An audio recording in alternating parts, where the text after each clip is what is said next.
Welcome to News9 Plus special coverage from Raisina Duologue 2023.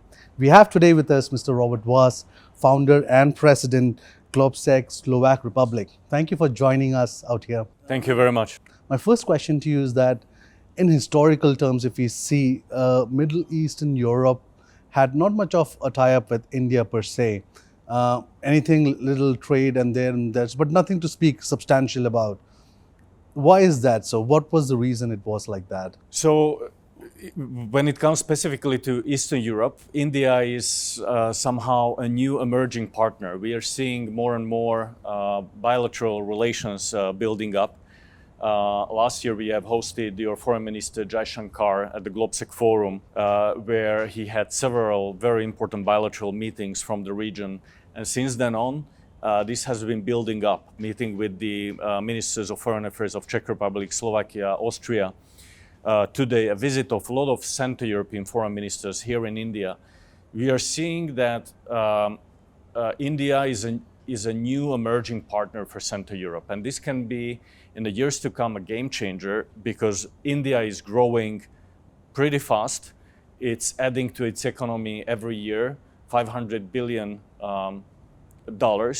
So it's a huge opportunities for business relationships, but also for political relationship vis-a-vis the new geopolitical reality, which is the war in Ukraine that is on our borders. So this creates a lot of new opportunities that should be established with India. So there are a couple of things that are building up in current geopolitical situation. Obviously, the war, as you pointed out, and also this sort of a cold war between the US and China. In these circumstances, what is the role that Eastern European countries are expecting from India to play in this situation? First of all, China has been quite present in the region in the past. They have several platforms in engaging with Central Europe. But we are seeing that these platforms are fading away and the importance of that relationship is going away, especially under the pressure of the Russian war to Ukraine and the Chinese stance towards this war. But we are seeing that India can play a very important role in the future, and I'm seeing a lot of appetite, both political but also business, in coming to India, but vice versa, bringing the Indian policymakers and businessmen to Central Europe. I think that the potential that is unused so far is very huge. Central Eastern Europe is basically growing several times faster than the rest of the Europe. We've been, since the last 30 years, since 1989, since the fall of Berlin Wall, this region has been tremendously growing. It's been something like a tiger. So we've been focusing in the past to a large extent in economic relations with Western Europe, with the United States. But I think now we are in a situation where the relationships with India could come to a new level. So these economic relations that we are talking about, has there been, would you say that steps have not been enough by both sides, by the Eastern European countries and by New Delhi, that have not permitted the relationship to grow? Or is it because geopolitically we were in such places that it didn't allow us that relationship to grow to that level? I think both India but also Central Europe has been dealing with its own problems. And the world problems are so complex that it is very difficult to look at this relationship as a priority. It was difficult in the past. But now, I think, especially with evolving global changes and with the growing importance of India, there is a clear momentum that both India and the region can tap into. Has the US given feelers to the Eastern European countries on, vis-a-vis their Cold War with China, which is, happening, that to take a pause and to get their businesses, their economic issues out from that region to some other? Has there been suggestions on those lines? I would not say this is a pressure. This is a continuous realization that those relationships are bringing some baggage with it. And And I think that India, as the biggest democracy basically in the world, is a perfect partner for the new democracies in Central Eastern Europe to develop these relationships.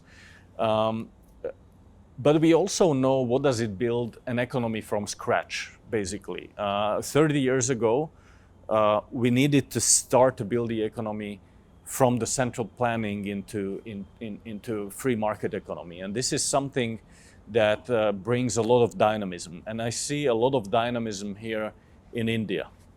So have Eastern European countries been given feelers to China, let's say on the issue of Taiwan? Some countries have publicly spoken about it. So is that a trend that we are going to see increasingly in the near future? I see where you are going, and that is exactly one of the trends we are seeing. We are absolutely seeing that Indian investments as well in Central Europe are building up, and vice versa. So when you put it into the relationship or comparison with China, they have been much more present. But I think there is a clear momentum, as I said before. So what are the immediate economic factors that you see are going to be the building factors for this relationship to grow? In some fields, if you can mention, if you know. So there are a lot of fields. We see disruption in the world in value chains. We see huge disruption in the value chains globally. And here, India can come in as a factor in industry cooperation, in defense industry. Actually, defense industry in Central Eastern Europe is now growing because of the war.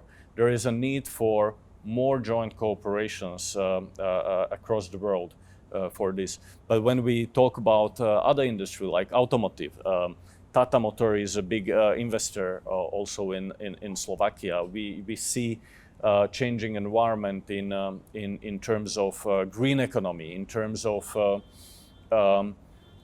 new innovations for cheaper and more affordable energy. So these all are factors and dimensions on which we can build up with India.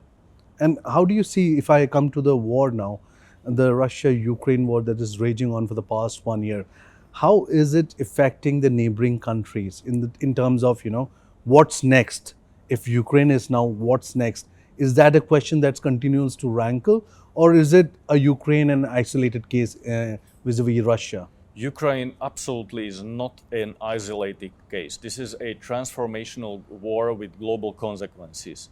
Because what Russia has waged towards Ukraine a year ago is not only an attack on a sovereign country, but also an attack on the very basic principles of international law. And that means that you cannot change the borders by force. And these are the principles that India, Central Europe, and the whole world need to stick to. Because if we compromise on this principle, that is the basic building block of a rule-based order and the all UN system, then we will see a jungle growing up. We will see that the big powers will be deciding about small countries what they can or cannot do. This is something that countries as Slovakia, Czech Republic, which is relatively small countries, cannot accept, because we are dependent on the functioning international system and the functioning international law. And if we lose the battle for these principles, it would mean that you are creating a way for others to act for the future. And this is not something that we can allow. And of course, Central Europeans are feeling this to a large extent in economies. Inflation rose to almost 20%. We were forced to diversify when it comes to energy resources. We were dependent on Russian oil and gas. But in the last year, we have been able to diversify more than in the last decade. We've been able to increase our energy efficiency by almost 20%. These are incredible numbers that were almost utopia before. But under this pressure, Europe has been able to emerge stronger, more independent, more united. I think it is an opportunity. That's why it is an opportunity for other countries to step in and look for opportunities with Europe. And here, I think a perfect partner, as the biggest democracy in the world, India is a perfect partner for us. So the impact of the war on Europe creates really the momentum that India can tap into. So coming to that, how do you think India can provide a leadership role in this global issues that are being building up? First of all, I think it would be very good if India strongly supports the international system and the rule of law, the order that you cannot change the borders by force. Here, India could play a very important role because it has close ties with Russia. So I think that it's part of the responsibility of also other countries to create this pressure on a country that challenges the international system. And coming to the fact that Putin, a year before this war, Putin had been giving verbal threats. Do you think a lot of countries, Western countries, NATO, underestimated the fact that Putin is going to invade? Because if you see history, he has been doing that for a while. 2008, 2014, 2000 probably. So the fact that he has been doing it since till then, because if that forethought was there, this war could have been, avoided. Do you think that's possible? Prevented, exactly. I mean, we've done a lot of mistakes in the past. And one of the mistakes, huge mistakes that we've done in the past is that when Russia invaded Georgia in 2008, basically, our reaction was strong in words, but very weak in actions, in sanctions, and we've done almost nothing. So the costs of that invasion to Russia was almost nothing. So the calculation came to Russia that, okay, international community is not standing by these principles, and it doesn't doesn't cost me anything. He has done it in 2014 in Crimea. Again, our reaction was strong in words, but basically we've been not ready to give up on the relationship with Russia, on the cheap gas and oil, Europe.